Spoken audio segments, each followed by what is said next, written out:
Laganan sa barangay Poblasyon Dakbayan sa Talisay, buksan na pagpalik sa publiko.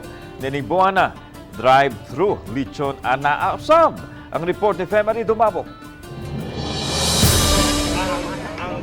Ganihang buntag, gisusin ni Talisay City Mayor Samsam Gulya suban ang mga konsihal, tourism officer, budget officer, engineering personnel ug taga DPWH 2nd Engineering District. Kining nailang laaganan sa syudad ang public park ug ang nabantog nga Talisay Landing Park sa barangay Poblasyon.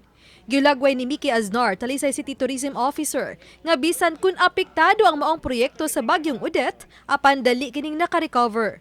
Gani, nagamit ang kadaot nga namugna sa bagyo sa ilang pagdisenyo sa public park. Buksan na maong suruyanan at tulon niya sa ika-77 katuig nga pagsaulog sa Talisay City Landing karong Marso 26. Pohon ang mamaligay ginasal, nindot na kay slag pwesto diri, wala na kay congestion sa traffic, and then very presentable na ilang lugar diri sa Poblasyon kay isip kita ang lechon capital of Cebu, and then ceremonial lighting ta diri sa atuang park. Karon sa Takas, karong March 26, i-open na to ang park, i-open na to ang boardwalk.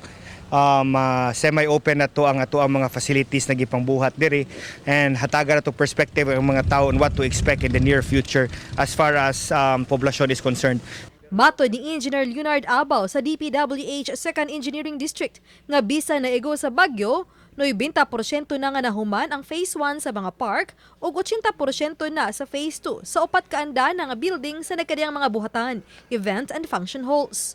Tan-aw niya daan unsay mga possible nga stall diri, asig dunay moabang aning dapita.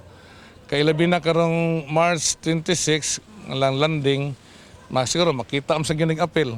Palambuon pa usab nila ang tapad nga public beach ug ang pagpahimog baywalk. Giisip na kini nga kabahin sa inayhinay nga pagbangon sa turismo sa syudad taliwas sa pandemya.